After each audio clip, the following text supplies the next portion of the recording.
Então, bom dia. Vamos iniciar as apresentações dos projetos, né? E vamos começar pelo grupo 1. O grupo 1, o grupo compartilha e vai fazer toda a explicação, né? O seu conjunto de dados, mostrando o OWS, o que foi feito de agrupamento, quais foram os clusters, o que foi feito de rotulação, depois o que foi feito de agrupamento, de classificação, por fim, fazendo a exibição com os 70% e os 30%, mostrando com o preditor que as acurácias, as métricas, eu não sei quais foram as métricas que vocês usaram, elas se mantiveram constantes, mostrar os gráficos que utilizaram para fazer a exploração dos dados e explicar as descobertas. Perfeito? Então, grupo 1, a palavra está com vocês. Sucesso para todos.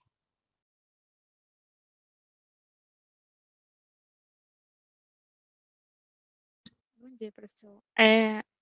Então, você lembra daquele exercício que você pediu para a gente fazer em sala, que era com a ferramenta de IA do Google, que ela trabalhava com classificação de imagens e tal? Qual era o nome dessa ferramenta? Teachable Machine. Pronto, Teachable Machine. Porque o que aconteceu foi o seguinte, a gente fez o teste nessa ferramenta, porque o nosso trabalho é sobre classificação de dados, né, não estruturados. Marcelo pode compartilhar a tela se quiser. E aí, essa ferramenta, a gente só joga as imagens de treinamento lá, as de validação, e ela acontece tudo de forma automática e ela te gera um resultado, né, em porcentagem. E um grande porém dela é que a gente não consegue entender o que acontece por trás dela. E aí o que a gente fez nesse trabalho aqui no Canvas é que justamente a gente pegou a ideia daquela ferramenta, né? Só que agora a gente sabe quais são os algoritmos que estão sendo usados, as métricas que a gente usou. Então, assim, a gente tem total controle e detalhamento do que está acontecendo no nosso projeto. Perfeito. E aí é bem importante, né, para a gente entender. Os nossos dados... Um adendo, Dani, por gentileza. Uhum. Naquela ferramenta, Teachable Machine, ela é uma ferramenta no-code, né? Ela, diferente dessa que é low-code, que vocês podem codificar em Python, como vocês já viram, aquela você não codifica nada. E ela ainda é restrita a só fazer classificação, ela não resolve outras classes de problemas, como agrupamento, predição e tudo mais. Porém, no final, não sei se vocês observaram isso, mas no final ele tem uma aba, que é a última aba, depois que ele mostra o resultado, que permite vocês exportarem o modelo como se fosse um arquivo Pickle, mas não é um arquivo Pickle, porque ele só exporta focado ou para Python ou para eu esqueci o nome da linguagem que é específica da Google para a parte de HTML, J3, se eu não me engano. E aí você, com esse modelo exportado, você pode, inclusive ele exporta já no padrão do TensorFlow, que é uma ferramenta de ciência de dados da Google. Então você pode pegar aquele modelo, abrir lá no TensorFlow e dar continuidade lá na ferramenta. Mas aí você tem que fazer todo o restante como vocês fizeram aqui. Isso, exato. Aí os nossos dados são cachorros, mais especificamente cães pastores, porque eles têm muitas semelhanças entre si. A gente escolheu um total de, acho que são umas 5 raças de cães pastores, e aí a gente queria justamente que a ferramenta conseguisse diferenciar elas, mesmo elas tendo características muito parecidas. Então a gente usou o Collie, o pastor belga, o pastor australiano, o Border Collie, o boiadeiro australiano e o pastor alemão. E como outlier, a gente utilizou o Pug, que é um cachorro totalmente diferente deles, né? E aí Marcelo vai mostrar com mais detalhes o que a gente fez na ferramenta agora. Isso, essa aqui são as imagens que a gente utilizou. A gente separou, né? Essa aqui é os 70% que a gente utilizou para treinar a ferramenta. Aí coloquei uns estranhos aqui para ele separar com o outlier. Primeiro a gente fez um embedding aqui. E aqui eu separei os outliers. Esse aqui eu falei com o senhor ontem, né? Porque ele tem muita feature. Por gentileza, Marcelo, me explique o que é que o embedding está fazendo. Que eu entendo, ele transforma as imagens em números. Ele calcula as distâncias dos pixels, tipo isso. Foi isso que eu entendo do embedding. Alguém faz algum complemento? Alguém do grupo, né? Só quem pode responder é as pessoas do grupo. Alguém do grupo faz um complemento? É justamente isso que o Marcelo falou, porque a imagem ela é quebrada em vários pequenos pixels, e aí cada pixel ele tem a sua numeração, né, de RGB, e aí ele vai agrupando, não, assim, ele vai pegando as semelhanças, né, entre uma imagem e outra, para poder fazer essa classificação. Então, mais alguém quer complementar do grupo? Lembrar que o embedding, o que ele faz? Ele pega os pedaços da imagem, né, e usa o RGB, né, aquele padrão que a gente já viu na sala, que é o vermelho, o verde e o azul, pega a numeração e normaliza e vai criando, incorporando no arquivo todas essas features, que no caso, como eu vi que vocês usaram o Inception, ele gera 2.048 features, né, que são os números. Mas aí ele não agrupa, ele não calcula a distância, ele não faz isso. Certo? Quem vai fazer isso são os demais métodos que vão ser usados lá na frente, e vocês usaram aqui na frente, por exemplo, o Caminhos. Ele simplesmente vai pegar os pontos da imagem, transformar isso em features, que são a numeração correspondente àquele pedaço da imagem, né? E no caso desse específico, cada método aí, vocês viram que tem o SqueezeNet, tem o VGG e assim por diante, ele extrai uma certa quantidade. O Inception que vocês usaram, extrai 2.048 características. Todo mundo entendeu bem isso? Sim. Joia. Por favor, continuando. Aqui eu separei os outliers. Quer ver o método? Me explique, por gentileza, o que é o outlier. O outlier são dados que são... deixa eu ver como é que eu posso explicar. São... Fora da curva, né? Que discordam muito dos outros dados que a gente tem. Perfeito. Vejam, eu gostaria de escutar também Luísa, João e Carlos respondendo as perguntas, certo? Por enquanto, só Marcelo e Dani estão respondendo. Então, é isso. Os outliers são os pontos fora da curva, né? São aqueles dados que estão muito distantes do dado central, ou daqueles pontos que estão próximos à reta, que é a regressão, que é calculado como os pontos comuns a esse dataset. Perfeito. Por favor, continuando. Tá. Aí eu passei os inliers para cá, para o data table, para a gente poder classificar. Primeiro ele vai separar aqui usando o Caminhos, né? A gente usou 6 clusters, porque a gente tem 6 espécies de cães. E aí eu criei 2 gráficos aqui. Deixa eu botar menor para vocês verem. Me permita agora perguntar, e aí eu gostaria de ver os demais respondendo, o que é o Caminhos?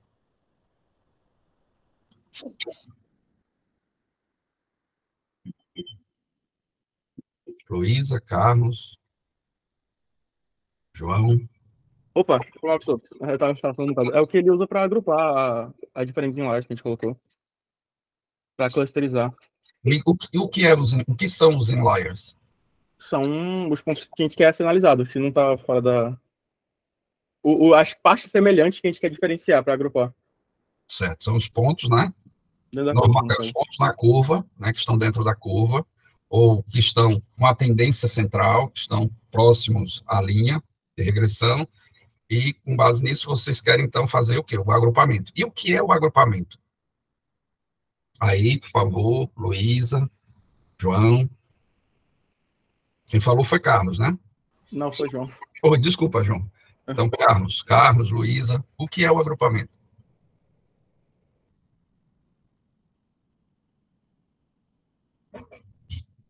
Oi, professor. Seria os clusters, não? Sim, clusters e agrupamentos são sinônimos. Mas o que isso significa? Dividir o conjunto de dados em grupos. Seria basicamente colocar cada item dentro de um cluster. Certo. E essa divisão nesses grupos é baseada em quê? Em característica em comum de cada um. E como é que o Caminhos encontra essas características comuns em cada grupo? Luísa?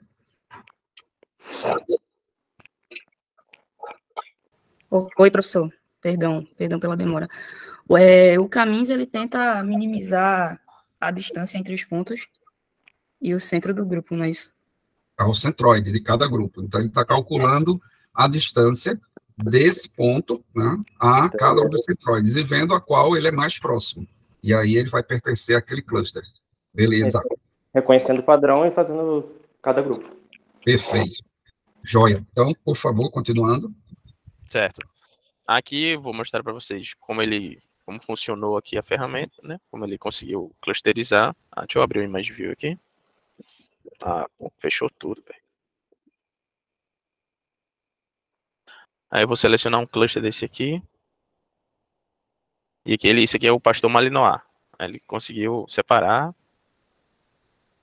Esse aqui é o australiano. É o Malinois ou Malinois. É o que usam na polícia, professor. Certo. Bem parecido com o alemão. O alemão deve estar aqui, ó. Eu pensava que era o pastor alemão que a polícia usava, mas é esse, né? Também, É porque esse outro, ele é mais rápido, ele é mais ágil. Malinois, né? Malinois. Eu vou mostrar o nome já. Joia. Perfeito. Esse aqui é o Border. Border Collie. Esse aqui é o Boiadeiro australiano. Isso. E aqui no começo que eu passei é o Collie normal. Conheci aquele boiadeiro australiano. Mostra ele lá. Ele é bem diferente, viu? É raro ter dele aqui. Eu só vi um em Recife. Vou usar o Scatterplot aqui só para ele parece um dálmata, né? Todo pintadinho. Ele é todo pintadinho. Ele é usado para ovelha, sabe, professor? Ordenado ovelha. Pastorar, né? Pastorar. Isso, pastorar. Esse aqui também, né? É bastante usado para pastorar. É verdade, já tinha visto esse cachorro. Tinha até um desenho que aparecia esse cachorro. Das ovelhas e o lobo e o cachorro. Eu acho que era isso aí, que ele tinha essas cores. É capaz. Bem, o Boxplot, ele separou basicamente da mesma forma. Cadê? Porque é o caminho, né, que clusteriza. Aqui é só visualização. Aí, enfim. Tem um bichinho aqui que não tá... esse aqui é um Border Collie, tá vendo? E aquele outro ali, o último da primeira fileira é um Collie, eu acho. Um Collie e aqui é um Border. Exato. Ele misturou, porque eles são muito parecidos. Ele botou junto do australiano, né? Tá, seguimos. Aí criamos as classes aqui. Ok, professor, como escreve aqui, ó? Aumenta só um pouquinho para eu poder enxergar melhor. Não consigo. Beleza, mas eu tô vendo aqui. Malinois. Malinois ou Malinois. Certo. Perfeito. Certo. Aí selecionamos os dados que vamos usar, que é as 2048 features, né? Perfeito. E aqui ele classificou. Isso é o embedding, né? Que o embedder que foi utilizado foi que cria essas features, né? Que cria essas 2.000, lembrando que isso depende do método, né? Cada uma pega uma quantidade diferente. O SqueezeNet é outra quantidade, o VGSG é outra, o OpenFace outra e assim por diante. Certo. E notem que ele normaliza. Notaram que ele já faz isso normalizado. Ele já bota os números normalizados. Né? Uhum. Bem, aí a gente veio criar o teste, né? Testing score. Aí usou, como o senhor ensinou em aula, os 3 algoritmos para decidir qual ia ser o melhor. E o KNN apresentou a melhor taxa. Aí, me expliquem. Desses algoritmos que vocês... Como é que a gente chama isso? Esse processo? Não entendi. Qual é o processo? O de selecionar quais algoritmos a gente...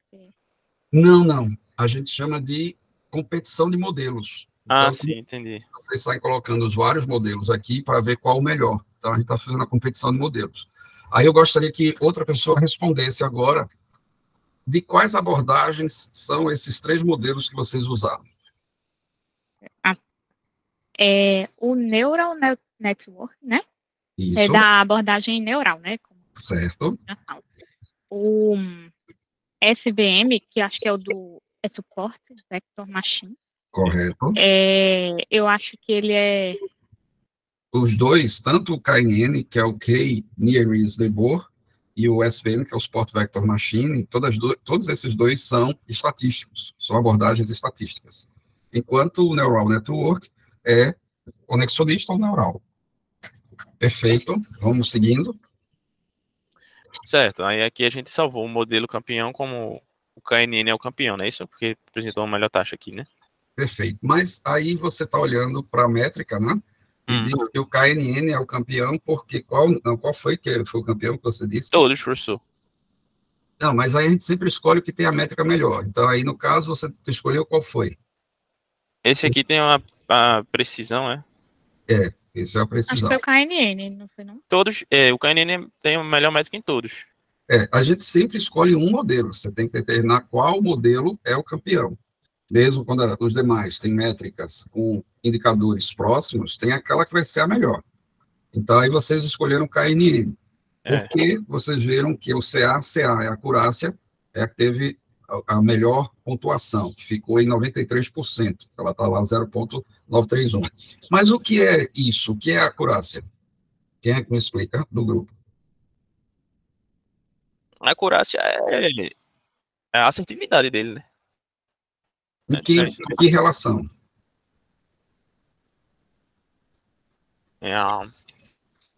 Como assim a relação? Tipo, é a questão de precisão, não? A acurácia? Se a gente lembrar, essa métrica ela se baseia em 4 indicadores. Quais são os indicadores? Verdadeiro positivo, verdadeiro negativo, falso positivo e falso negativo. Então, essa métrica, como essas outras que vocês estão vendo, é uma relação entre esses indicadores de verdadeiro e falso positivo. E, no caso, a acurácia, como a precisão, essa F1 é a mensuração, o PREC é precisão, o recall é revocação. Elas estão mostrando uma métrica em relação aos acertos. Quer dizer, se ela está dizendo que é 93%, de cada 100, ela acerta 93 e erra 7. Todo mundo entendeu? Sim. Perfeito. Então, continuando. Certo, dito isso, a gente salva esse modelo aqui e vai testar, né? E o que é salvar esse modelo? A gente escolheu o modelo campeão, não foi? Foi o KNN. Certo.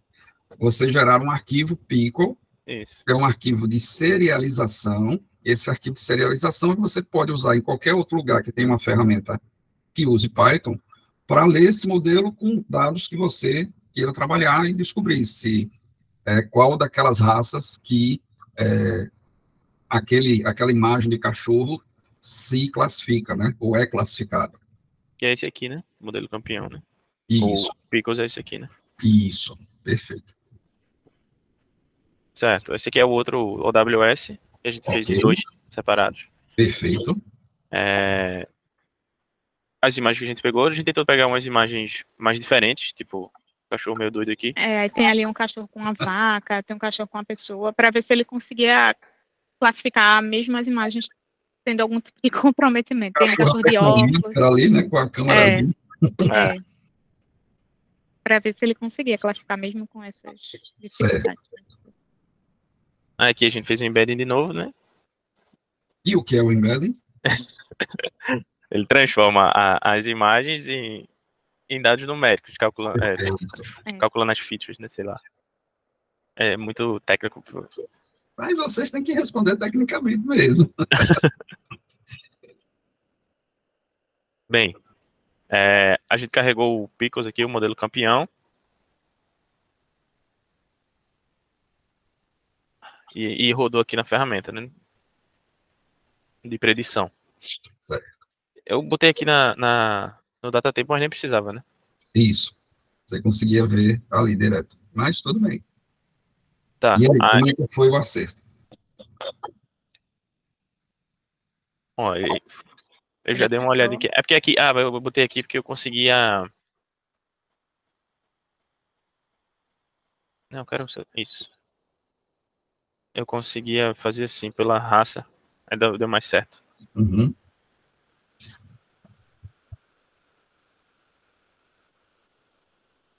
Mas foi bem, Elvis. Ó. Ele acertou. Essas daí estão todas certas. São os collies. Uhum. É bonito esse cachorro. Esse aqui é bem bonito mesmo. Esse aqui é o Malinois. Ele acertou todos? Uhum. Agora que eu tô percebendo, ele tem um focinho todo escuro, né?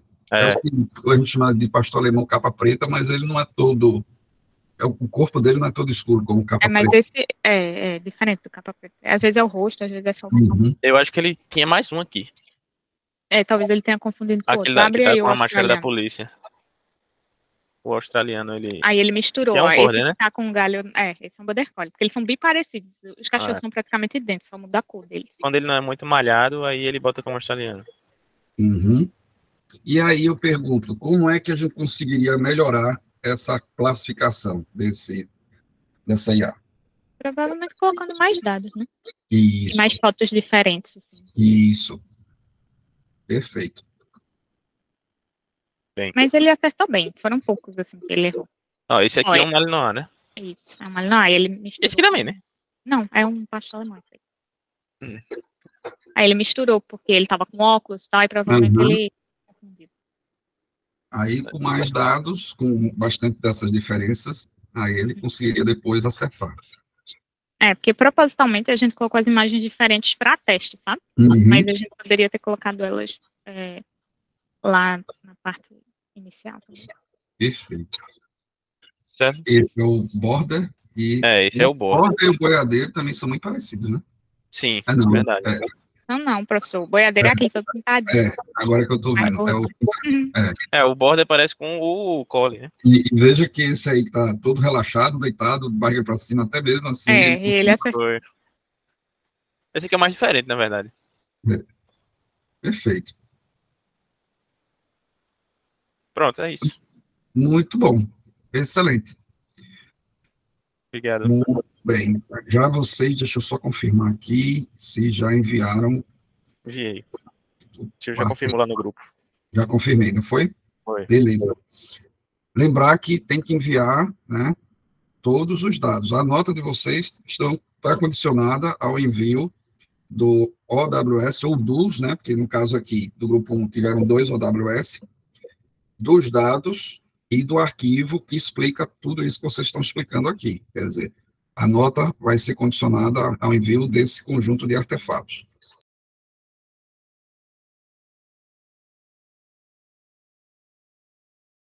Beleza. Parabéns para o grupo 1. Pronto, diante da apresentação aí dos meninos do grupo 1, do pessoal do grupo 1, eu vi que eu fiz um pouco diferente, fizemos, né, um pouco diferente.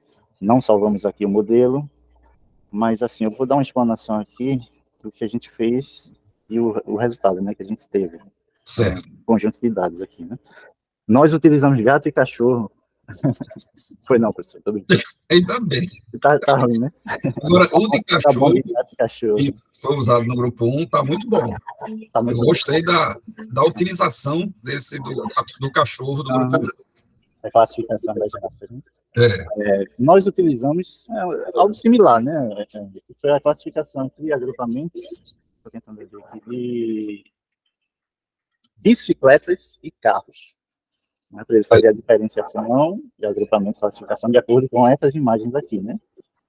Que são 785 imagens, diferentes ângulos, distância, e assim vai, né? Então, são 785. Então, como o pessoal já falou, o embed, ele converte essas imagens, ele pixeliza, sei lá qual é o nome, mas assim, ele transforma essas imagens, né, seguindo aqui essa sequência, né? A distância, ele calcula a distância entre essas imagens. Tem que lembrar, vocês têm que buscar fazer as definições mais técnicas, né? Então, o que é o embedding? O embedding é justamente incorporar dentro da instância, né? Que são as imagens ou os dados, quais são as features, né? Então, extraindo essas características da imagem através de dados numéricos, né? E normalizando esses dados. Então, essas features, de acordo com a técnica utilizada, não sei qual foi, aí vocês têm que abrir para me mostrar. É só dar 2 cliques que ele abre a janelinha. Ele está com 2 telas aqui, aí ele foi para outra, né? É só me dizer, então, foi o Inception? Não, é SqueezeNet local. SqueezeNet. Aí no SqueezeNet, ele não extrai 2048, o SqueezeNet... São 1000. Mil e pouquinho, acho que é um pouco mais de 1000. Acho que são 1000, professor, deixa eu... A gente vai ver isso aqui... Acho que é aqui, ó. Abrir também do tampelo. Aqui, mais features aqui, 1000. São 1000, né? Então, veja que ele extrai menos características do que o Inception. Certo. Pronto, nesse conjunto de dados aqui, eu tive problemas com o Outlier, né? Quando eu pedia para ele pegar os semelhantes, ele excluía muitas imagens, porque são imagens realmente bem diferentes, né? Certo. Então, eu coloquei essa hierarquia aqui, vou abrir outra tela de novo. Puxa, aqui. Veja o que Germano falou é interessante.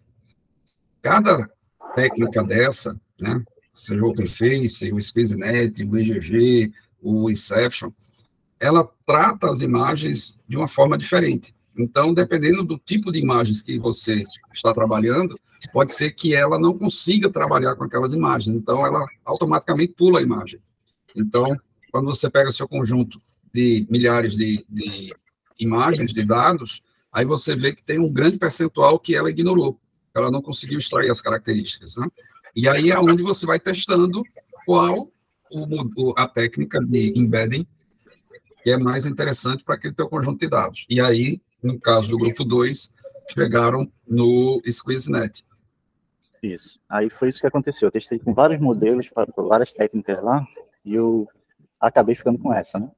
Aí, diante disso, na hierarquia aqui, eu separei 2 pequenos grupos, né? Onde obtiveram maior acerto, né? Estava mais condizente com as imagens lá. Então, são imagens que estão distantes. Se você puder aumentar o zoom para a gente poder enxergar melhor, ali tem image size. Então, são imagens assim, a bicicleta lá no fundo, e assim vai, né? Aquela close, bem pertinho, lá distante. Então, é um conjunto, não sei se é grande para o que a gente está precisando fazer, mas tem várias imagens diferenciadas, né? Certo. O que eu mostrei aqui também, deixa eu ver, foi isso aqui, que é a distância, né, a métrica, euclidiana normalizada. E o que são essas métricas? O que são esses métodos aí de distância? Esse método de distância deve ser o método ao qual ele vai fazer a comparação da distância do conjunto de dados, né? Isso. Veja que você tem 2 opções. Ou você vai calcular a distância entre as linhas, está marcado lá entre as linhas, ou entre as colunas. Então, no caso, cada linha é uma instância que é o conjunto de dados. A gente quer comparar a distância entre essas instâncias. E o método usado foi o euclidiano. Agora, eu gostaria também que Williams, que Luana, que Marconi, que Thompson respondessem as perguntas. Eu ia responder, professor, mas Germano foi mais rápido.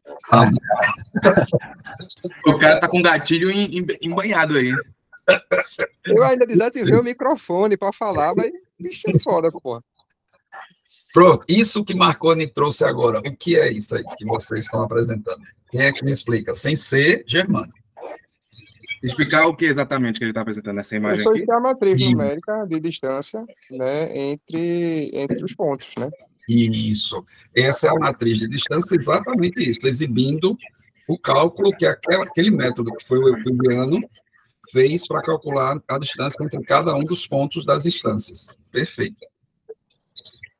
Pronto, aí depois que foi feito aqui o agrupamento, nós criamos aqui as classes, vamos ver primeiro aqui, você selecionar logo aqui o primeiro grupo. Aí vem a pergunta.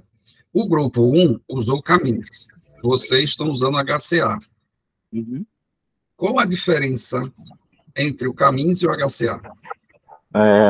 Vamos lá, ver se eu... Sem ser Germano, vamos outra pessoa responder. Você quer diferença de como ele processa as informações, como ele é executado? Qual a diferença que você deseja? Professor, eu acho que o HCA ele é por hierarquia, se eu não me engano, né? Isso. O HCA ele usa essa técnica de agrupar ou top-down, né, de cima para baixo, ou bottom-up, de baixo para cima, fazendo esse agrupamento hierárquico. Enquanto o caminhos, ele agrupa pela distância euclidiana, mostrando ali diretamente os clusters, sem fazer esse jogo de hierarquia, né? Perfeito. Ok. Pronto, professor, eu estou mostrando aqui os 2 grupos que na hierarquia foram separados. Aqui é o grupo, não sei qual, eu acho que é o C2. Eu não estou vendo, mas tem 136 imagens, onde dessas imagens aqui, estou vendo aqui que tem umas 4 bicicletas, 5. Por aqui é o C1 e aqui é o C2. Não, C1, por enquanto. É porque quando você marca, aí, quando você está sem marcar, aí está agrupado, C1, C2, C3, C4. Na hora que você seleciona, só vira C1, né? Isso. Aí na parte de bicicletas, ele já foi um pouco melhor. Melhor não, praticamente 100% aqui, né? Não tem nenhum carro aqui, ok. Agora eu vou voltar lá para poder marcar os dois grupos. Vamos seguir. Pronto, diante dessa separação aí foram criadas classes, que aqui em outra tela de novo. Então, a C1 é a classe de bicicletas, e a C2 o cluster, né? É de carros. Selecionamos as colunas, né? Aqui eu estou pegando como meta a imagem, e o nome da imagem é a imagem. Aí, e meu filho. Vou fazer a pergunta, já responderam Germano, já respondeu Luana, Marconi, Thompson, agora o William ainda não respondeu. Nós temos aí 3 características. Nós temos a característica Features, a característica Target, a característica Meta. O que são esses 3 tipos, né, de campo? O Feature, o Target e a Meta. A Feature seria, professor, uma funcionalidade específica, né, para atender às necessidades dos usuários. Seria isso também? Na abordagem de IA, porque na programação, a definição é essa. Tá conseguindo me ouvir? Alô, alô? É o campo onde ele extrai as características, é da onde ele vai generalizar. Então, esse é o campo feature. E o campo meta, e o campo target? Target é o objetivo, né, professor? Que quer ser alcançado. Isso, é o alvo, o objetivo. Exatamente. Perfeito. E o meta? Agora o meta me fugiu à mente. Me ajuda?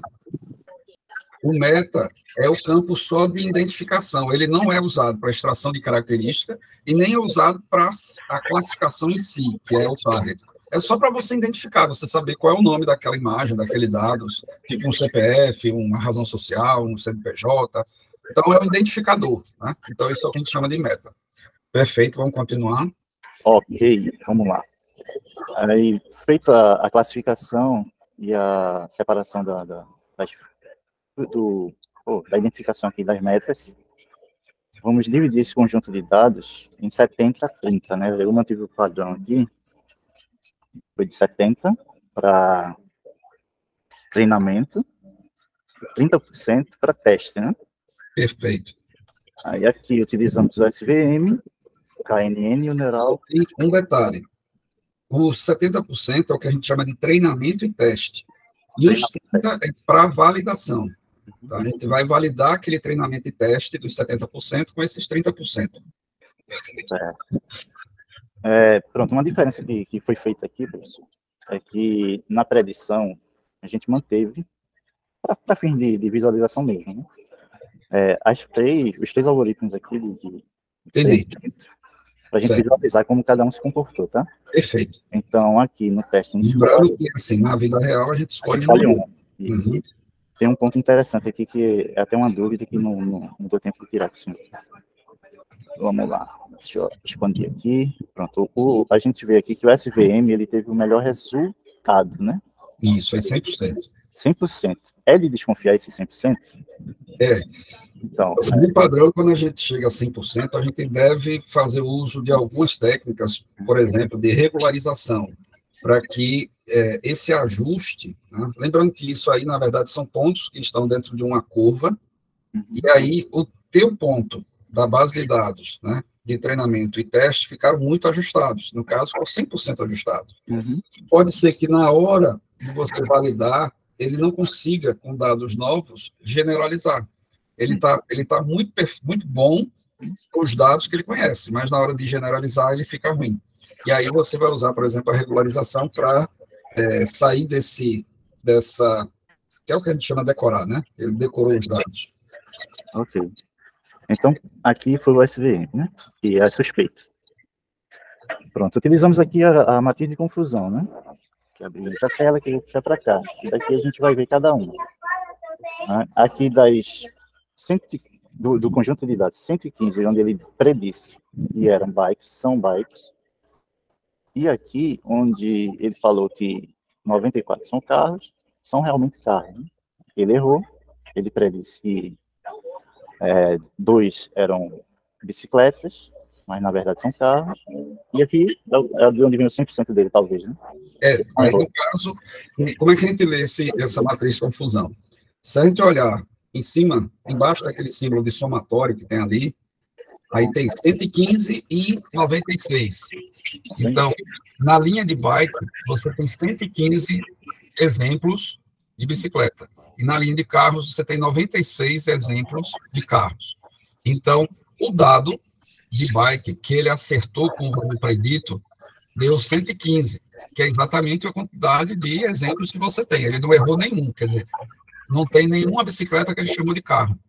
Na linha de baixo da matriz, né, na quantidade total de 96 exemplos, 94 ele acertou, que eram carros, ele disse que era carro.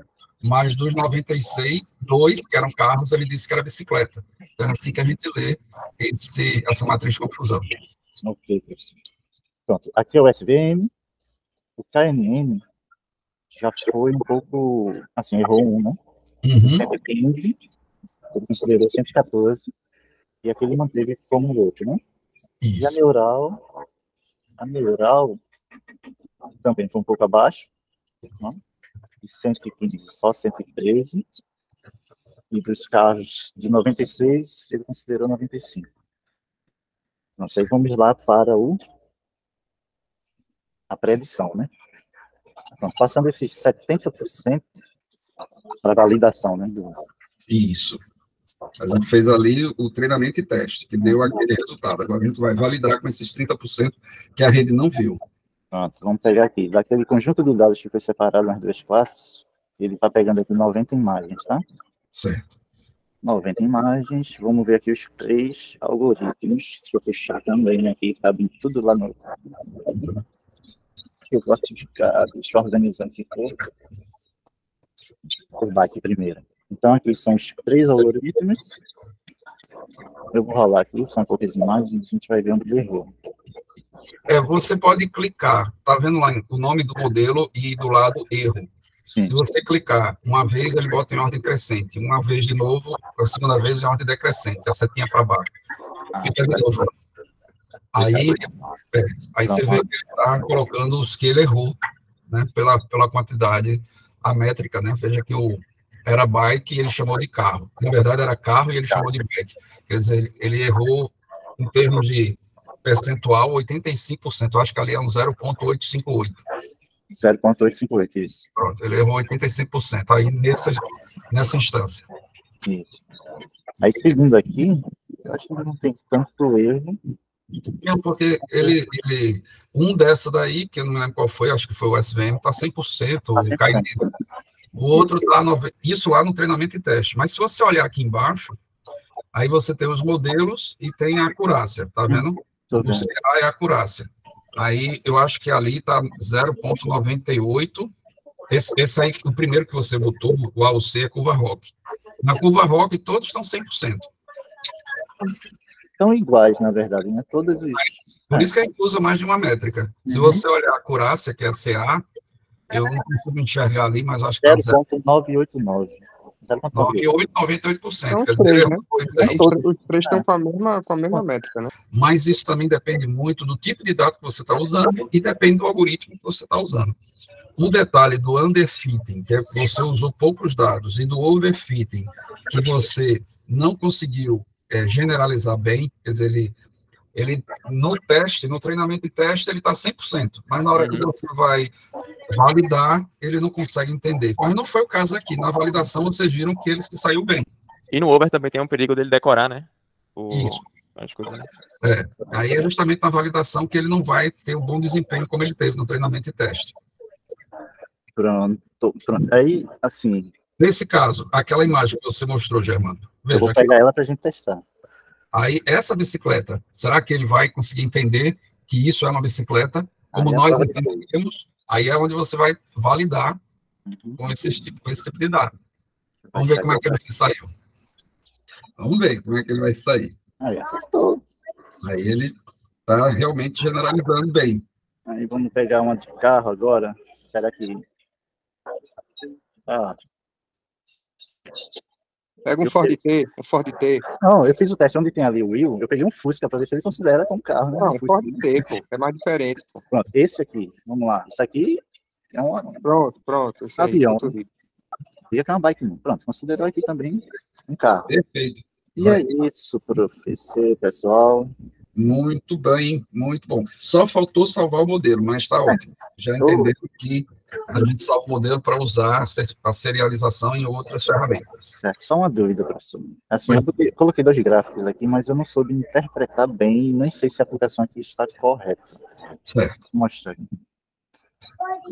Porque, assim, eu testei outros gráficos e não consegui, ficaram muito distantes, né, os pontos. Uhum.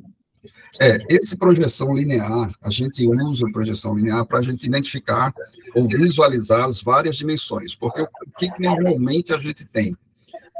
A gente tem um conjunto de dados que tem várias colunas, vários atributos, que nós chamamos de várias dimensões. Imagine que você queira ver, você está analisando aí várias características desses veículos, né? Em relação, por exemplo, à altura, a comprimento, a distância entre os eixos, todas essas características de um veículo de deslocamento, feito a bicicleta e o carro, certo? E aí, essas várias dimensões, que é comprimento, altura, distância entre os eixos, e aí vai. Você quer visualizar todas essas dimensões no único gráfico. É aí onde você usa a projeção linear. Você pode colocar todas essas dimensões e ver como é que esses pontos estão se comportando. Agora, isso complica a visualização. Aqui ele separou 3, né? Se usa o gráfico de dispersão. O que é que o gráfico de dispersão faz? Ele faz uma redução da dimensionalidade. Ele pega essas várias dimensões, eu coloquei aqui 3, né, que é altura, comprimento e distância entre os eixos, e reduz para 2, sem perder as características dessas 3 ou N dimensões. E aí você consegue ver naquele gráfico XY, de coordenada cartesiana. Entendi. Obrigado, professor. Nada. Ok, então. Perfeito. Muito bom. Grupo 2 já enviaram um projeto, todos esses artefatos? Já, professor. Eu enviei, professor. Já. Então, beleza. Vamos para o grupo 3.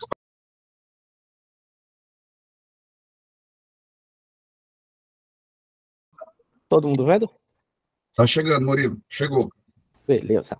Pronto, professor. A gente ficou com a classificação de dados estruturados e o dataset que a gente usou foi o projeto TACO, que é a Tabela Brasileira de Composição de Alimentos. Ele, dando um overview aqui, ela tem em cada linha vários e vários alimentos, desde alimentos feitos até hortaliças, frutas, cereais, proteínas, e aí em cada coluna é a propriedade nutricional desse alimento. Ela já veio bem completinha. A gente teve só alguns dados que a gente precisou zerar, porque a quantidade de nutrientes naquele alimento ela era tão pequena que não era relevante para o corpo da gente conseguir processar. Certo. Igor, por favor, você explica para a gente por que foi usado, por que a gente, né? Qual foi o papel de cada coluna aqui, os campos meta, feature, skip e target.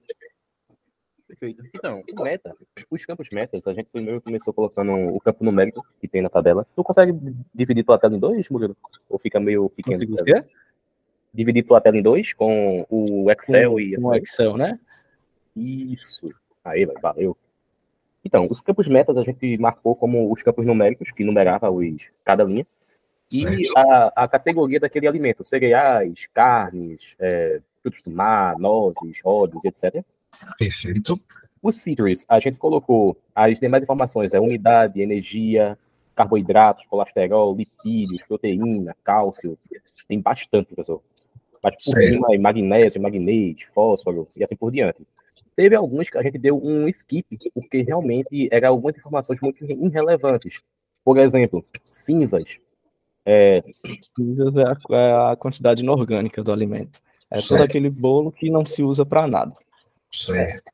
Que realmente só estava deixando a nossa acurácia um pouco baixa demais por causa disso. Aí a gente foi retirando esses, que era muito irrelevante. Aí demos skip em cinzas, em energia. Pode abaixar um pouquinho, Murilo? Valeu. Em as variantes da vitamina A, que é RE, RAE. Isso mesmo. E o rótulo dos alimentos que a gente já tinha usado, só que como o agrupamento vai ser feito pelo K-means, aí a gente usou o skip. Perfeito. Para fazer o agrupamento mesmo, professor, a gente usou o K-means. A gente tinha pensado inicialmente E a gente usou, na realidade, 5 grupos, 5 clusters. Porém, a gente não conseguiu um resultado deixando eles fixos. Então, a gente teve que aumentar a quantidade aí, deixar variável entre 5 e 8, porque tiveram alguns alimentos que eles surgiram muito da curva da gente. Daqui para ver, aqui são os outliers. Tá aqui. Ele usou realmente 8 grupos, só que cada grupo, 3 grupos desse, né, tiveram um alimento só. Certo. E aí, esses grupos a gente considerou como outlier. Certo. Pamela, tu consegue explicar para a gente o porquê do que esses alimentos aqui foram considerados outliers? A gente utilizou os outliers, que foi o coentro, ao leite da vaca e iogurte, ao cana aguardente e coco verde, porque o coentro ele é conhecido como o seu sabor, mais sabor do que seu valor nutricional. O sal diabético ele é um componente de sabor e prevenção de uma fonte significativa dos nutrientes. O leite da vaca, a sua composição ela é única em comparação com os outros alimentos. A cana, ela é nutricionais únicas, em comparação aos outros alimentos também. E o coco verde, ele é pobre e a planilha ele não deu muitos dados sobre o coco verde. Certo, muito bom.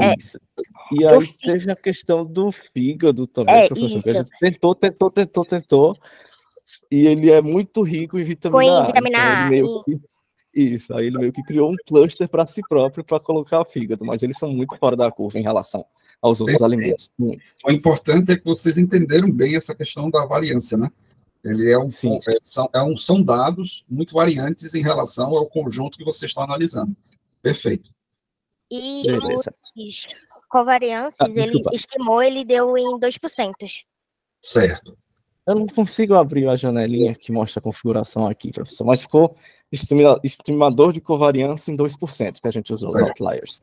Perfeito. Tá, aqui ficou a visualização de gráficos que a gente mandou lá para o senhor, e aí a gente criou as classes de acordo com os 5 grupos que ficaram dentro dos inliers.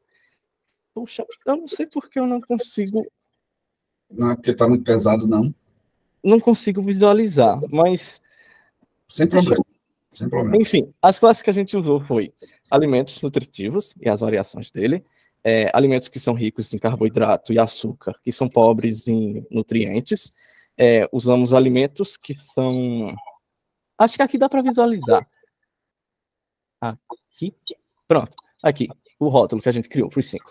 Alimentos nutritivos variados, grãos, massas variados, que são ricos em açúcar e carboidratos, são pobres em nutrientes. Oleaginosas, que são ricos em carboidratos, mas também tem proteína, fibra e gordura. Teve cereais fortificados, que foram enriquecidos com vitamina, e teve mais um que foi a questão, cadê ele? De proteínas. Deve estar aqui em cima. Aqui, alimentos de origem animal que são ricos em proteína e em gordura. Certo. Vale uma coisa, por gentileza, volta ali para aquela imagem, do dataset. Uma coisa importante se você, por gentileza, arrastar para o lado direito a barra de rolagem horizontal, vejam que aí os dados, certo? Vocês não estão com os dados normalizados, vocês estão com os dados originais, né?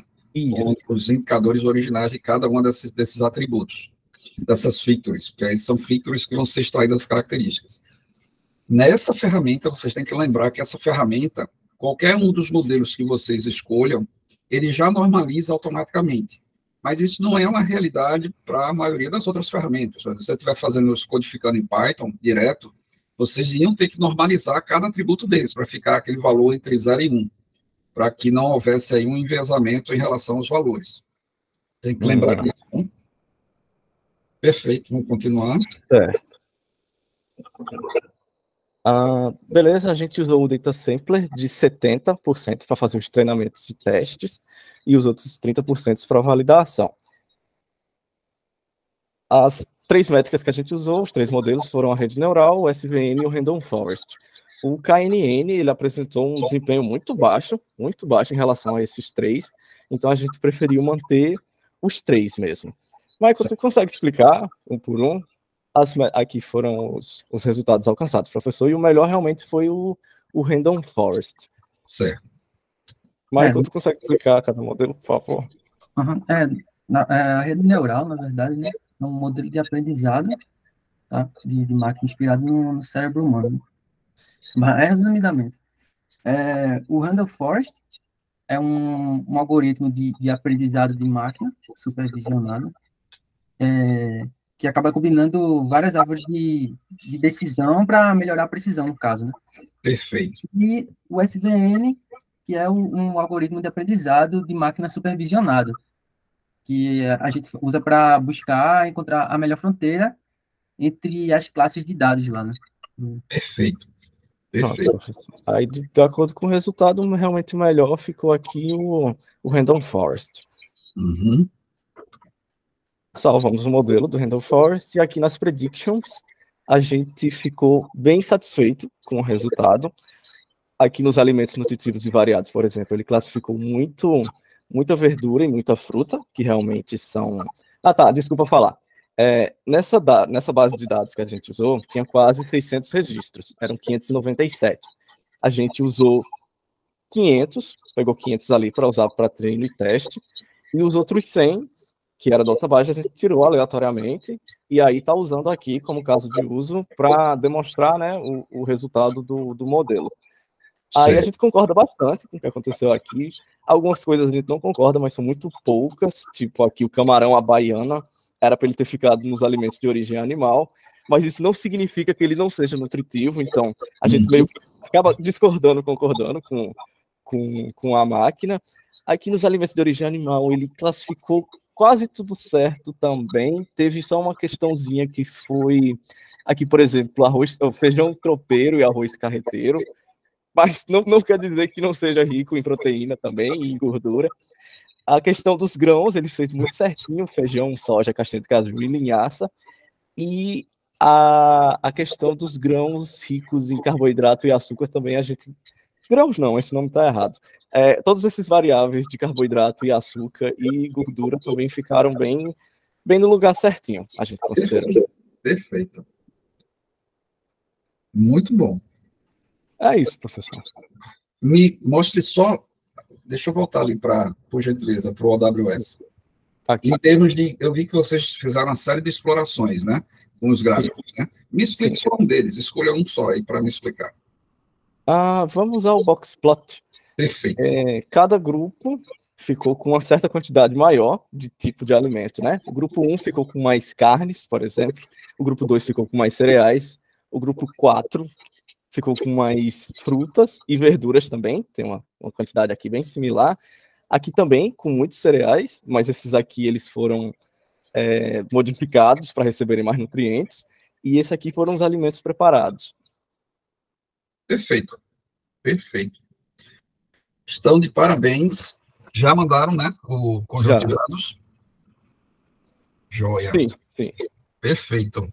Grupo 3, trabalho com a mesma forma que o grupo 1, 2, o 3 também, muito bom. Então, vamos para o grupo 4.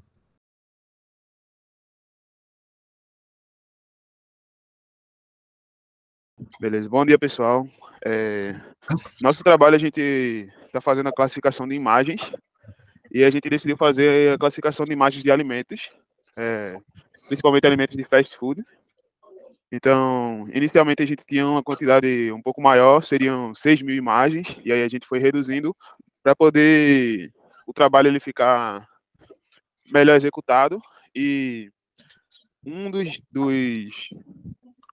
pré-processamentos que a gente teve que fazer nessas imagens é que a gente teve que fazer um trabalho para remover o tamanho delas quando as imagens elas tinham muita informação no fundo, né? Por exemplo, existiam algumas imagens de alimentos que acabavam aparecendo no fundo dela algumas outras coisas, e a gente fez esse trabalho de recortar de forma que focasse principalmente no alimento, para poder a classificação ela ficar sendo mais assertiva. Isso. Perfeito.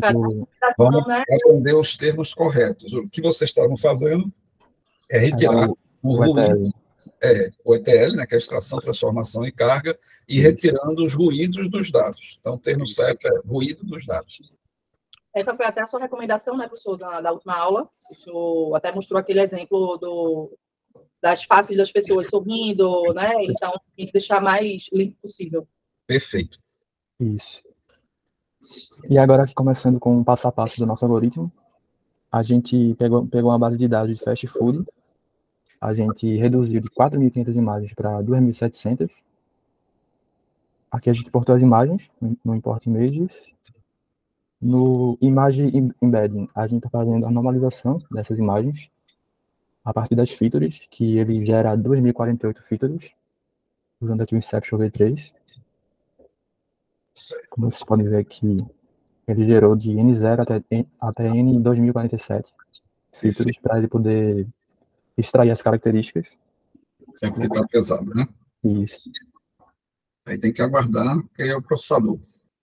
Tava logo agora, né? Faz parte. Quando o arquivo é grande, aí eu não sei qual é a configuração de hardware, mas também se tiver muita coisa aberta, tem uma série de fatores aí. Aí é aquilo que eu digo para vocês, né? Essa parte de ciência de dados, a gente precisa ter hardware, porque muita coisa que é feita é em memória, tem a questão do processador. Estão vendo minha tela agora? Estamos sim, Fabinho. Chegou. Então, a gente estava aqui no Data Table, né? Isso. Pronto, está aqui. A gente apresentou. E aí, pode continuar, Rô.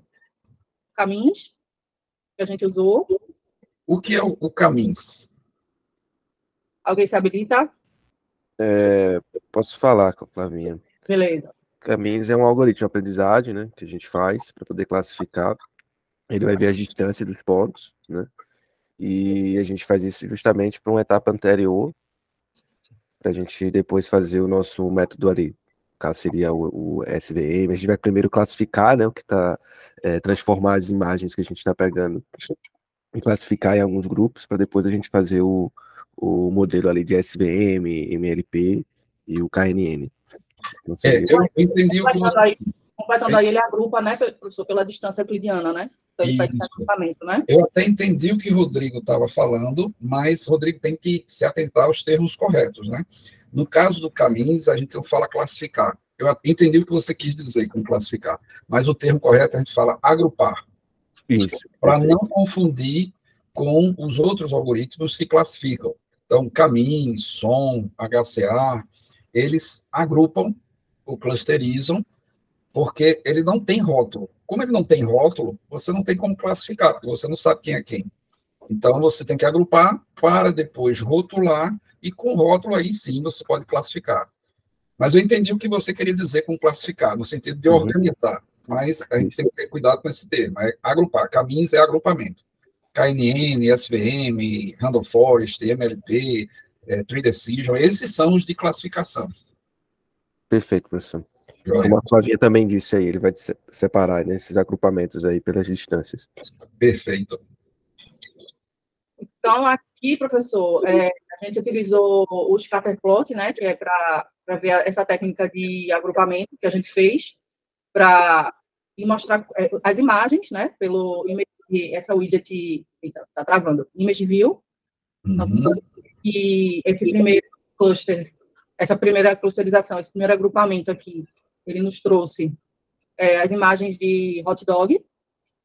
Aí tivemos o segundo, que foram os donuts. Inclusive, a gente teve muita dificuldade, né, com essa questão dos donuts e pizzas. Sim. Estavam se confundindo entre si. Foi aquilo que o Rodrigo bem falou no início, o João falou no início. A gente teve dificuldades. Principalmente por conta da circunferência, né? Exatamente. E aí o C3, que foram as pizzas. Deixa eu ver. E aí, professor, a gente usou o Create Class, né, que foi aquela técnica que o senhor explicou em sala de aula, para fazer a separação, categorizar, na verdade, né, o cluster 1, hot dog, o cluster 2, o donut, e o cluster 3 como pizza. E aí, está aqui, né, na tabela, na widget Data Table, representado pela classe que a gente criou nessa primeira coluna. E aqui o cluster, tá vendo? C1, hot dog, deixa eu ver mais para baixo aqui. Eu não vou ficar mexendo muito aqui não, senão vai travar, viu? Perfeito, perfeito. Misericórdia, acho que... Se travou aí, aqui no meu eu já consegui abrir de novo. Voltou. Quer continuar? Depois de rotular as classes, a gente selecionou as colunas, no Select Columns ali, Ou seja, a gente filtrou, ignorou colunas, como, por exemplo, o tamanho da imagem, altura, largura. Colocou as features, que são justamente as colunas que foram criadas no ImageBed, para extrair características. A gente definiu o nosso target, que é o campo-alvo, né? Que a gente quer que o algoritmo ele aprenda. A partir dessa coluna que ele aprenda. E os campos metas, que foram image, que é a imagem em si, para poder ver depois, e image name, que é o nome da imagem. Perfeito, perfeito. Aí depois a gente foi no data sampler, antes para... Ali no data sampler, Flavinho, só para explicar.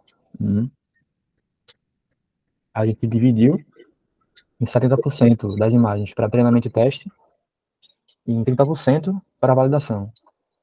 Perfeito. Aí Lembrando que aí eu pergunto a outro componente do grupo que queira responder. A gente está usando, quase todos estão usando, até agora todos usaram 70-30. Mas fora isso, qual é o outro padrão que o mercado usa bastante para separar?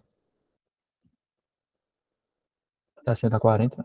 60-40. 60-40. E aí eu pergunto, fora Flávia, fora Rodrigo, tem outra pessoa aqui do grupo para responder.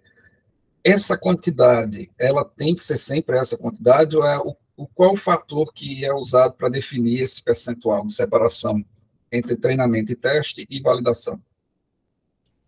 Acho que vai variar, né, professor? Depende da necessidade dos dados que você está analisando. Se tiver muitos dados ou poucos dados, isso vai ser um fator para você levar em consideração. Né? Perfeito. É essa a resposta. Continuando. Aí depois a gente... Pode falar. Não, continua, dá teu show. Aí a gente pegou os algoritmos para ele poder treinar e testar. A gente usou o KNN, o SVM e MLP, que seria a rede neural. O KNN e o SVM são de que abordagem? Estatística. Deixa eu falar. É KNN, algoritmo estatístico. O SVM é um algoritmo estatístico também. O MLP é um algoritmo neural. Perfeito. Perfeito. Aí tá terminando o teste. Depois de inserir os modelos, os algoritmos, está sendo ligado ao teste e score para poder ver as métricas. Aí eu pergunto, nesse widget de test and score, é onde a gente define um método de treinamento e teste. E aí vocês escolheram o cross-validation. Por favor, alguém me explique o cross-validation. Eu posso falar. Só não sei se vai estar os termos exatamente tudo bem, corretos. Aí o senhor, se for possível, você também me auxilia aí nessa questão, tá? Certo. Mas o cross-validation assim, em português seria chamado validação cruzada, e ela serve para avaliar o desempenho, né? E aí como ele faz isso? Ele vai dividir ali os dados em diferentes grupos ou camadas. Um exemplo, eu posso dividir esses dados em 3 grupos, e aí eu vou, de acordo com a configuração, testar em um grupo e validar nos demais. E aí depois eu vou testar em outro grupo e validar nos demais grupos, e assim ele vai fazer essa validação cruzada. Perfeito. Só vamos usar os termos certos, né? Ele faz treinamento e teste. A gente não usa validação, porque validação vai ser aquele outro conjunto que vocês separaram. Então, como vocês definiram aí que o número de folds é 5, acho que é um 5 que está ali. É um 5. Aí vocês vão ter esse conjunto que vocês separaram para treinar e testar, que tem 1.000 e tantos ali, se eu conseguir enxergar, acho que tem 1.890. 1.890, isso. Pronto, ele vai dividir isso em 5 folds, né? 5 dobras. Aí a primeira ele treina e testa com as outras 4. Numa próxima passada, ele treina com a segunda e testa com as outras 4. Então é treinamento e teste. Aí lá no final vocês vão usar aqueles dados que não passaram no treinamento e teste, são dados novos, para validar as métricas. Sim, perfeito, Jonathan. Explicou bem. Obrigado. Vamos para o próximo, continuando. E aí no teste e M-Score, a gente pode ver que o algoritmo campeão foi o SVM, dando praticamente 99% nas métricas de acurácia, precisão, F1, recall. O SVM foi o campeão, tendo o KNN como pior ali. Aí depois a gente foi avaliar esses resultados Na matriz de confusão. Me explique a matriz de confusão. Uhum. A matriz de confusão, a gente está avaliando os algoritmos que a gente selecionou antes. Por exemplo, Flavinha selecionou aí o SVM, e tem a matriz aí, por exemplo, essa primeira linha, hot dog, tem 623 imagens, e desse total, apenas o SVM ele disse que seria um donut. Perfeito. Enquanto nas outras de baixo, donut e pizza, ele acertou todas, praticamente. Já aí no MLP, teve mais uns erros, um erro em donut, um erro em pizza. E é basicamente isso, a gente consegue ter essa visualização dos modelos. Perfeito. Para avaliar eles. Aí, assim, tecnicamente falando, em termos absolutos, né, porque aí você tem um número absoluto dos exemplos, né, ele consegue mostrar os erros e acertos, né? Perfeito. Também acho que é importante dizer também que nem, assim, é esperar ter alguns erros, inclusive se você achar que está 100%, o seu modelo pode estar viciado, né? Então, isso. É importante também ter essa visibilidade, né? A validação vai servir justamente para ver se, com dados novos, ela está conseguindo generalizar, porque se ela no treinamento e teste ela chegou a 100%, que pode ter ocorrido é justamente ela fez com que os pontos de treinamento e teste ficassem sobrepostos, quer dizer, ela talvez não, ela teve um bom desempenho com esses dados que ela conhece, mas com dados novos ela não vai ter esse bom desempenho porque ela não conseguiu aprender a generalizar. Aí é que entra a validação. A validação você vai usar o termo ali que Germano botou na pasta dele, a prova de fogo. Né? Perfeito, vamos continuar. Aí a gente tem o Prediction, que ele tá sendo ligado com o modelo campeão, que é o SVM, com os dados da validação, que são os 30% das imagens que não foram vistas ainda, não foram treinadas. Tu pode selecionar ali, por favor, Flavinha, na coluna erro, ali em cima, filtrar.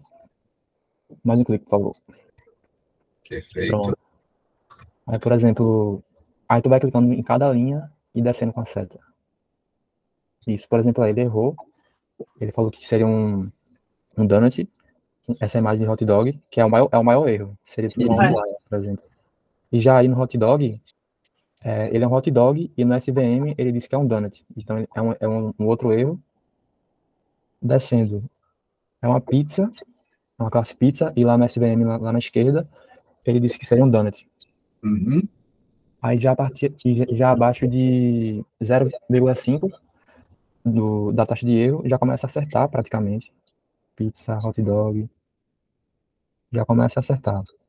Me expliquem esse embaixo, você tem o modelo, e aí você tem a curva ROC, a acurácia, a mensuração, precisão, revocação e o MCC. Me expliquem aí o que é isso. Bom, a acurácia, eu vou falar da acurácia aqui, é aquela métrica para avaliar o desempenho do modelo, né? Então, ele usa o número de predição correta dividido pelo número total. Aí veja que a acurácia na validação ficou em quanto? Ponto 96. Quer dizer, ficou com 99%. E veja quanto é que está a acurácia no treinamento e teste. Deu uma baixada, né? Mas veja que é uma acurácia muito boa, que é 99%. Certo? Então, mesmo no treinamento e teste, que eu acho que a acurácia dela ficou algo em torno de 99 também, né? Isso, ficou 99 no treinamento e teste, e na validação ficou 96, lá na validação. Na verdade, o 6, se eu não me engano, ali ficou na terceira casa, né? Deixa eu abrir novamente. O CA seria a acurácia? 96. Porque se a gente olhar, certo? O 1 lá na treinamento e teste ficou 0,999. E aqui ficou 0,996. Mas, na verdade, se a gente olhar, continua sendo 99%. Então, 99. Mesmo com dados novos, ela se manteve ainda com a excelente acurácia. Então, ele conseguiu generalizar. O primeiro, que é a curva ROC, também usa aqueles 4 indicadores, né? Quais são esses 4 indicadores? Quem responde do grupo? Posso responder. Seria os verdadeiros positivos, verdadeiros negativos, falsos positivos e falsos negativos. Quer que eu dê uma explicação sobre cada um? Gostaria, sim, por favor. Verdadeiro positivo é quando o modelo ele prevê corretamente a classe positiva. O verdadeiro negativo é quando o modelo ele preveu corretamente a classe negativa, né? E aí o falso positivo é quando ele prevê incorretamente aquela classe positiva, e o falso negativo é quando ele prevê incorretamente uma classe negativa. Certo, perfeito. E aí, se vocês olharem, as métricas continuaram sendo boas, manteve mesmo padrão, que é o que a gente espera para ver se aprendeu ou não.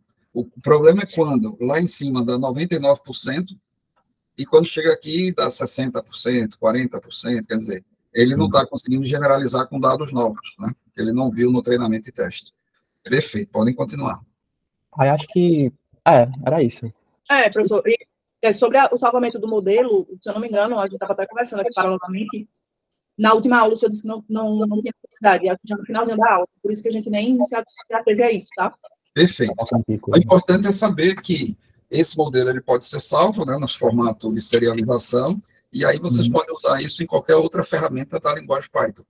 Muito bom. Perfeito. Grupo 4, como todos os outros 3, estão ok.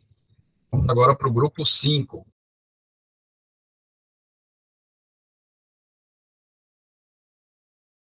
Eu já enviei o e-mail para o senhor. Certo. Bom, o nosso trabalho, ele saiu um pouquinho da linha padrão, tá? Eu sinto que a gente tentou fazer algo que seja mais relacionado ao mundo real, tá? E a gente pegou uma base de dados de casos de Covid, no caso foi essa base de dados aqui, que ela foi puxada lá do dados.recife.pe.gov, tá? Então é uma base de dados que ela vem com mais de 36 mil dados referentes ao Covid, aos casos de Covid que ocorreram desde o começo ali de maio de 2020 até junho de 2022, e eles é uma base de dados já rotulada, né? Então a gente optou por não seguir com a ideia de criar uma categoria, fazer a parte de agrupamentos, por se tratar de um projeto que visa validar, veja, prever se aquele paciente ele tem possibilidade de óbito ou não. Então a gente optou por fazer de fato uma regressão ali com a inteligência artificial para que ela aprendesse baseado nos sintomas que aquele paciente tem em doenças pré-existentes, se ele tem uma chance de ir a óbito ou não, tá? Então a base de dados ela veio bastante bagunçada aqui, você vê que é tudo texto, basicamente, tá? As principais features, que elas seriam aqui a parte de sintomas, elas vêm dessa forma aqui, não tá nem o TF8, né, o modelo dele, então isso aqui, para botar para IA, ela não ia conseguir entender direito. Além disso, a gente tem outras questões aqui, como, deixa eu ver, sintomas, e a gente tem também doenças pré-existentes, ela também veio desse mesmo modelo, sem vírgula, sem nada, tá? E a gente teve que fazer uma normalização, que foi boa parte do nosso trabalho. Então, durante esse processo de ETL, eu diria que durante o planejamento do trabalho, ele foi o que mais teve investimento ali em tempo, beleza? Deixa eu dar uma explicada, Xande, como foi feita essa normalização. Então, professor, para fazer esse processo de normalização, nós criamos 2 grupos, com finalidades diferentes. O primeiro foi o grupo dos IDs, que ele tem por objetivo ali criar os IDs para cada tipo do texto dos campos de raça, sexo e profissionais de saúde. Isso a gente criou o ID sexo, ID raça e ID profissional de saúde, já que ali a gente podemos ter diversos tipos de profissionais, diversos tipos de raça, né? Certo. E o segundo foi o grupo dos booleanos, e nele a gente subdividiu em 2 grupos, os de doenças pré-existentes e os de sintomas. No caso das doenças, ele está composto por 13 colunas, e cada coluna se refere a uma categoria diferente de doença. E os valores de cada registro são 1 para sim e 2 para não. E no caso do subgrupo dos sintomas... 1 para sim, 0 para não. Só fazer uma correção. Tá. 1 para sim, 0 para não.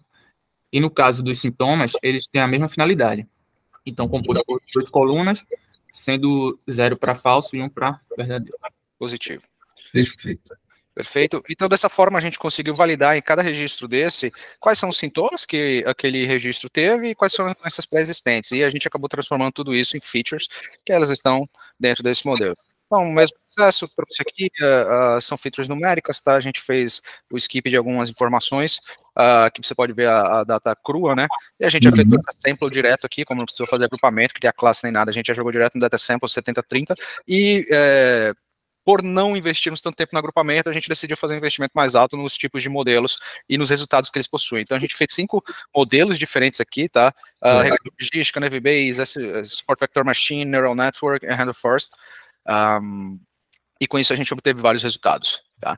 Então eu fiz uma planilha de resultados aqui, você consegue basicamente ver como foi que a evolução de cada um. Logo no Logistical Regression, a gente teve um resultado excelente com o tipo de regulação laço L1 no valor C1, tá? Ele já puxou 768, logo no começo eu imaginei que ele fosse ser o campeão, tá? Esse foi o primeiro teste que a gente fez, eu ainda tentei mexer em alguns hiperparâmetros aqui, e acabei não tendo resultados melhores, resultados iguais eu obtive, mas melhores não. Todos esses, eles são... Como a gente tem um target do tipo categórico, por exemplo, a regressão linear não pode ser usada, porque ela solicita dados do tipo numérico, né? Target do tipo numérico. Então a gente optou por IAs que elas conseguem trabalhar com dados do tipo categórico, que elas trabalham bem com um grande volume de dados de features, como você pode ver naquela planilha. Então, faço uma pergunta agora. Manda. Qual é o objetivo da regularização? A regularização, ela está relacionada com a variação de... Eu sei que é para evitar overfit, né, mas... Isso. O objetivo da regularização é justamente quebrar essa questão dos pontos estarem sendo sobrepostos no treinamento e teste. Melhora a generalização. O overfitting. Melhora a generalização também? Isso, exatamente. É um recurso... Melhora a generalização, perfeito. Pronto. Na parte de Neural Network, como a gente havia, nós havíamos feito diversos modelos diferentes, tá? Essa ideia de fazer modelo real, ela veio recentemente. E Neural Network sempre vencia, era o que a gente achava que ia acontecer. E nesse caso não venceu, tá? Ainda usando o modelo ReLU, SGD, que foi o melhor resultado que a gente teve aqui, de 764, em precisão, acurácia, F1 recall. Os demais, a gente foi mexendo aqui nos neurônicos, nos solvers. A regularização aqui, no caso, é a taxa de aprendizagem, né? Ela não mostrou alterar muito os resultados, então, como a Neural Network, ela exige muito de processamento, a gente optou por deixar com padrão mesmo a ponto meio contra aqui. E, enfim, a gente teve esses resultados, ainda assim, a Logical Regression teve um resultado melhor. A gente jogou um Navy-Base safado aqui, mas ele não tem nenhum hiperparâmetro, né, e acabou trazendo esse resultado, que é interessante, mas, putz, a gente tá falando de vida, a gente não pode simplesmente aceitar uma taxa pequena e manter assim. Então a gente continua trabalhando, procurando dados novos aqui com outros modelos de IA. A gente jogou no SVM também, os resultados eles foram os piores de todos, inclusive do Navy-Base. E, finalmente, a gente veio pro Random Forest, que ele tem uma característica de trabalhar muito bem com grandes volumes de dados também, igual a Logistical Regression. E logo de cara a gente teve resultados bem interessantes aqui, quase ganhando dos demais modelos. E a gente começou a fazer o fine-tuning, né?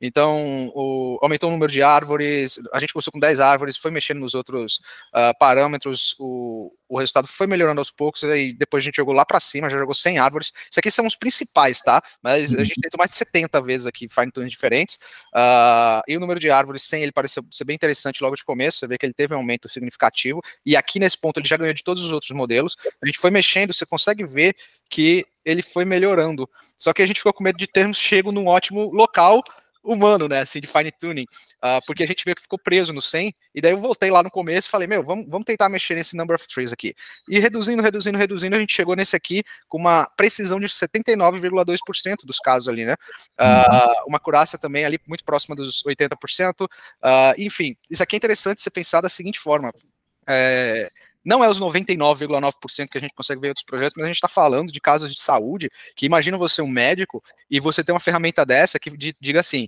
ó, esse paciente tem 1/5 de chance de virar óbito.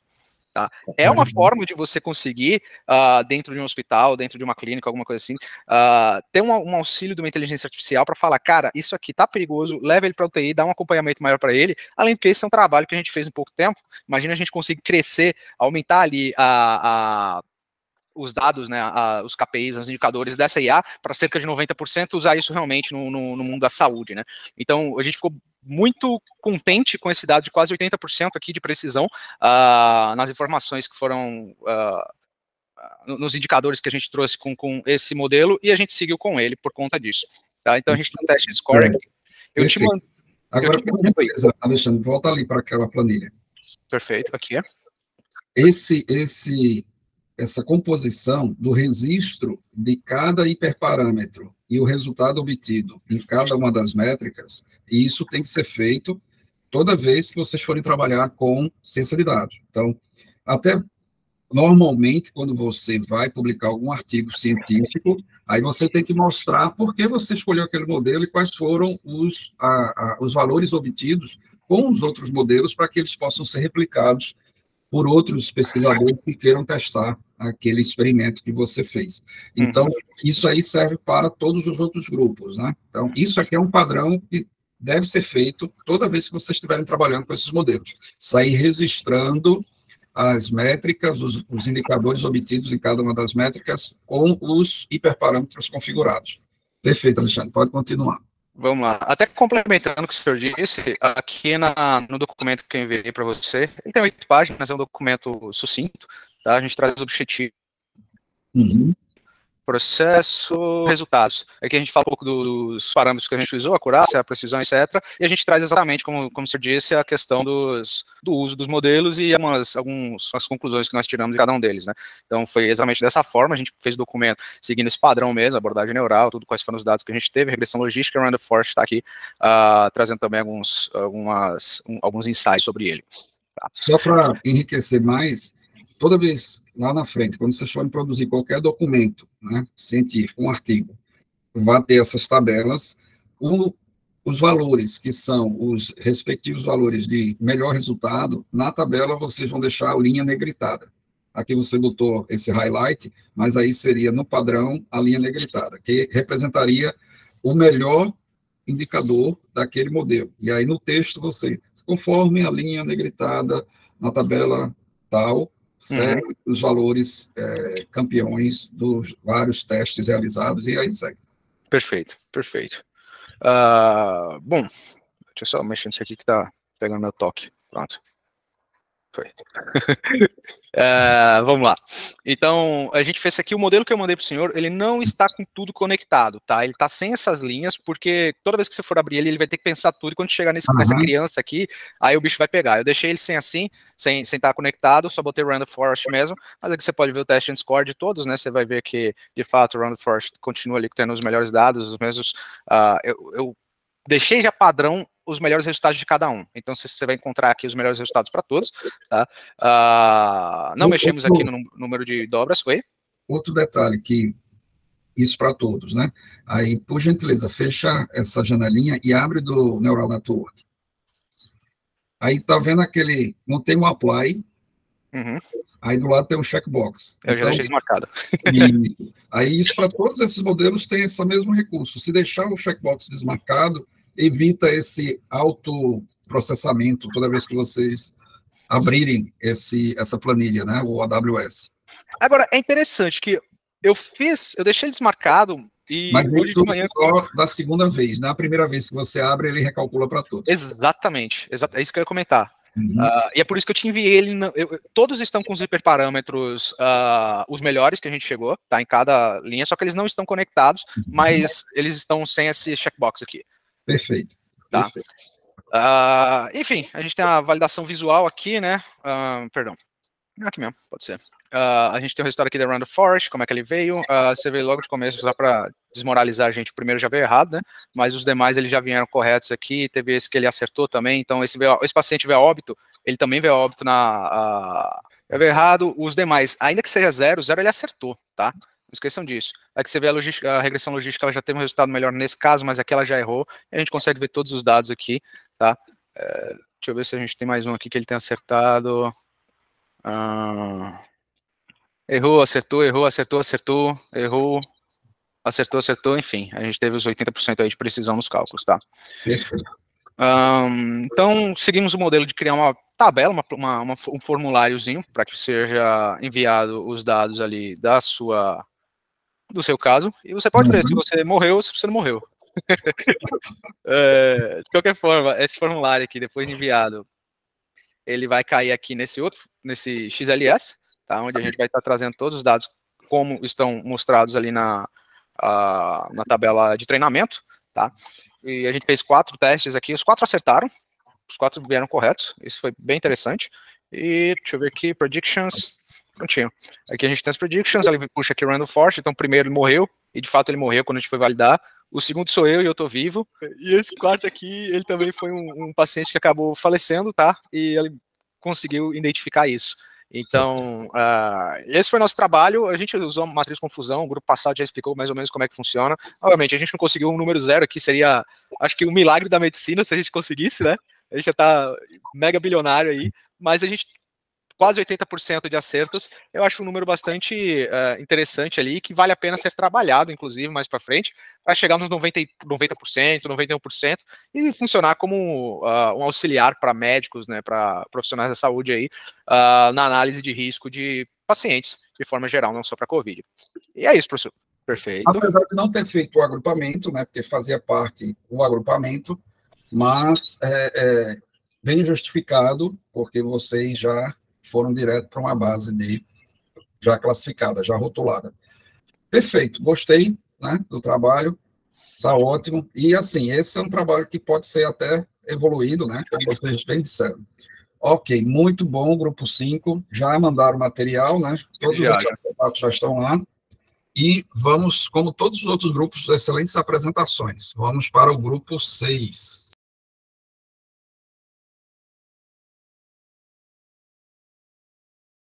Pronto, professor. Por enquanto que carrega, eu vou fazer a introdução. Certo. Perfeito. Bom, tipo, depois dessa apresentação de Alexandre aí, acho que o meu vai ser só um pouquinho. Enfim. É isso, a gente decidiu baixar um dataset de vários animais. Só que dentre esses animais, a gente preferiu separar entre mamíferos e aves, para poder realizar o projeto. Ok. Certo? Então, deixa eu só carregar aqui. A gente fez a separação entre... A gente colocou mais mamíferos do que aves, porque tinha bastante na pasta que a gente baixou. Certo. Enfim. Aí vale uma observação, né? Sempre quando vocês forem trabalhar com imagens, buscar imagens que estejam com os mesmos tamanhos, isso é um trabalho que tem que ser feito nesse processo que a gente chama de ETL, né? Da extração, da transformação e da carga. Fazer com que o fundo da imagem ela não tenha nenhum outro objeto que possa prejudicar o aprendizado, né, com a extração das características daquele objeto que você quer que a IA aprenda a identificar. E elas terem o mesmo tamanho, a mesma dimensão, em termos de altura e comprimento, para que ela consiga extrair as features, né, de acordo com o processo lá de embedding que vocês estejam utilizando. É uma preocupação que vocês devem ter sempre para extrair as melhores características daquelas imagens que vocês querem que ela aprenda. Certo, justíssimo, professor. A gente optou por utilizar o embed do Interception, o 3. Certo. E jogando já para as distâncias, a gente preferiu comparar pelas linhas, utilizando o método euclidiano. Certo. Bem padrão. Aí, vindo aqui para a primeira parte, que foi o agrupamento, a gente conseguiu fazer o agrupamento, sendo que, tipo, não ficou exatamente por mamíferos e aves. Ficou por características. Eu vou mostrar agora. Eu vou abrir as duas partes aqui. Por exemplo, se eu escolher essa primeira parte aqui. Enfim, professor, essa parte, quando a gente escolhesse, ia aparecer os que têm características semelhantes, mas como está muito lento, aí eu acho que não vai abrir agora. Mas, enfim, esse foi o nosso padrão aqui de agrupamento. Ele dividiu em várias partes no meio da sua hierarquia. Certo. Aí, enfim. Aí a gente veio para cá, para a criação de classes, a gente criou 2 clusters, o dos mamíferos e as das aves. Porque veja que está com dados selecionados, está vendo ali, ó? Select Data, entre HCA, aí você tem que botar para trazer todos os dados. Esse daí você pode deixar assim mesmo. Sim, certo. E você só quer ver as imagens selecionadas, né? Uhum. Deixa eu ver se agora vai, então. E aí você tem que selecionar o cluster que você quer, né? Uhum. Nem assim tá indo. Foi agora. É que tá lento mesmo. Uhum. Ok. Pode continuar lá no Create Class. Pronto. Aí a gente veio para a parte das colunas e a gente tirou tudo que a gente não ia usar. fechou a classe, todas as features e as imagens. Certo. Veio para o data sample, para separar entre os 70% do treinamento e teste e os 30% para a parte da predição. Daqui, na parte da classificação, a gente fez um teste com os 3 tipos. Os 2 de estatística e o neural network. Sendo que eu acabei deixando só o que tinha dado com a maior acurácia, sendo que depois que aparentemente resolveu dar erro. Depois, enfim. Acho que tu perdeu as classes porque tu mexeu na hierarquia, Thiago. Professor, no print que eu mandei pro senhor, eu tirei print dessa parte, então o senhor vai ver que tava pegando. Certo, tranquilo. O senhor quer que eu mostre o print agora? Me mostre. Pronto, Mostra. É melhor. Enquanto ele está aí processando. Aumenta só um pouquinho a tela do documento. Certo, vou aumentar. Beleza. Aí, a gente tem a classificação, primeiro mostrando que pegou 70% das instâncias de 2048, test features no caso, pegando 70% para o treinamento e teste. E aqui, na parte do test score, eu acabei tirando os outros porque essa foi a melhor, com 98% de occurrence. E aqui, pegando na matriz, para poder mostrar, ele conseguiu acertar 708 dos mamíferos, e dizendo que eram 27 aves, e das 503 aves, disse que era 22 mamíferos. A gente vai sempre ler assim, no caso das aves, das 525 instâncias de aves, ele acertou 503 e errou 22. Certo. Ou das 735 instâncias de mamíferos, ele acertou 708 e errou 27. Certo, perfeito. Joia.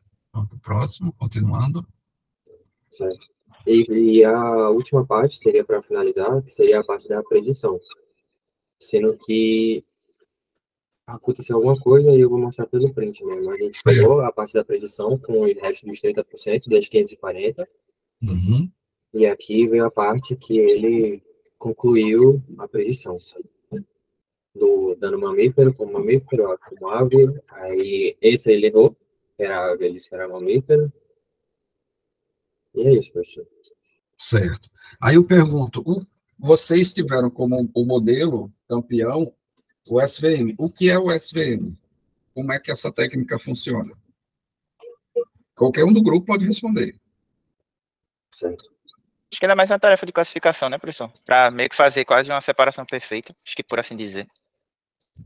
Então, o objetivo é criar uma margem, né, entre as classes que ele quer classificar, e com base nessa curva, que vai ter uma margem da curva até os dados onde ele vai plotar, ele vai sair colocando esses pontos de um dos lados das classes que ele está identificando nessa curva. E aí, trabalhando com essa margem, que é para justamente aqueles dados que são muito parecidos, ele conseguir colocar do lado correto da curva.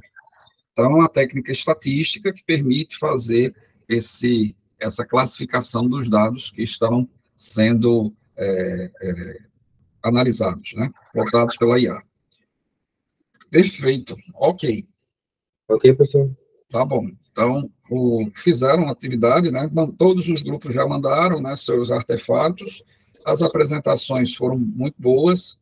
Chegaram no objetivo. O objetivo era esse, vocês entenderem o que é agrupar, o que é classificar, o que é predizer, entender esses algoritmos que existem para a inteligência artificial, e com isso vocês estarem usando esses modelos, sejam modelos estatísticos, sejam modelos evolucionários, ou modelos de enxames, ou modelos neurais, para dar uma resposta a uma determinada pergunta, né? E aí é o que a gente chama usar aprendizado de máquina, machine learning, no caso com redes neurais, deep learning. E nesse conjunto de machine learning e deep learning, você está usando inteligência artificial, que é o conjunto maior, né?